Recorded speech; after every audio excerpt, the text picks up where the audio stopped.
Bonjour, chers amis. Je suis un peu enrouée pour prendre la parole ce matin, mais c'est pas grave, j'assume. Je fais une vidéo là destinée aux cathos. Alors, pour information, j'ai été invitée à une réunion au presbytère de la paroisse de Pavilly, dans un type de réunion qu'ils organisent. C'était il y a quelques jours. Ils appellent ça le café catho. Alors, le principe, c'est que les catholiques qui le souhaitent se réunissent et il y a un jeune séminariste qui vient animer. Donc, c'est lui qui organise ces... Alors là, en l'occurrence, il s'agissait de la prière. Le but de la manœuvre étant que ça puisse m'éclairer moi, je suppose. C'est ce qui est tout à fait intéressant comme démarche. Intéressant pour eux par rapport à ce que je suis, je pense. Et intéressant pour moi, pour ce qu'ils sont eux aussi. Maintenant, savoir comment eux réagissent, bien, je n'en sais rien du tout. Simplement, ce que je fais en fait là, c'est que je pose cette vidéo dans le but, tout simplement, que les catholiques qui sont pas loin de moi physiquement et peut-être aussi spirituellement, sait-on jamais, sont invités tout simplement à commenter cette vidéo.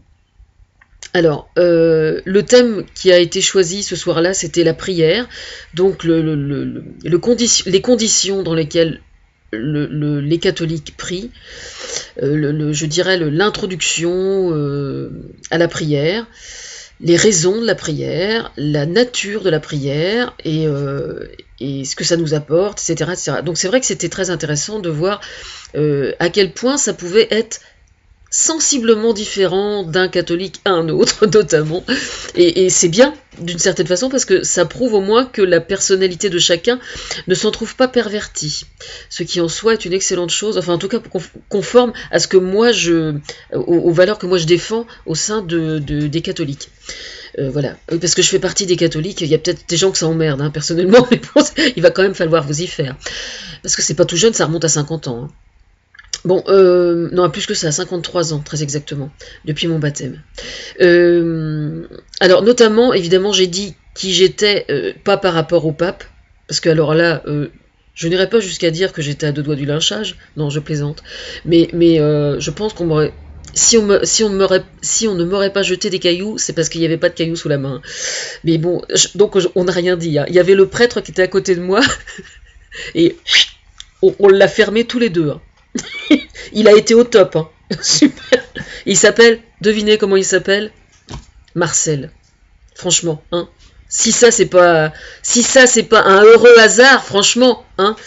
Bien que je soupçonne qu'il n'y ait rien de divin là-dedans, hein, je tiens à le préciser quand même. Hein. Bon, je suis même certaine qu'il n'y a rien de divin là-dedans. Bon, toujours est-il que néanmoins, j'ai quand même craché le morceau, que j'étais la conseillère de François Hollande. Donc évidemment, il y en a 3 ou 4 qui étaient... Je les ai saisis tel le froid glacial en pleine Sibérie. Mais bon, il va falloir vous y faire. Et donc, j'ai dit aussi que j'étais à l'origine du mariage pour tous. Donc là, repoil hérissé. Et donc, je les ai invités à venir commenter le YouTube que je ferai. Donc, le YouTube que je suis en train de faire tout de suite. Enfin, la vidéo, je veux dire. Qu'est-ce que je voulais dire? Oui, alors, au sujet du mariage pour tous. Donc, il y a Françoise. Une certaine Françoise qui m'a expliqué qu'elle était contre, etc., etc. Enfin, c'était bon enfant, hein. Elle n'était pas contente, mais ça s'est très très bien passé, vous inquiétez pas. Hein.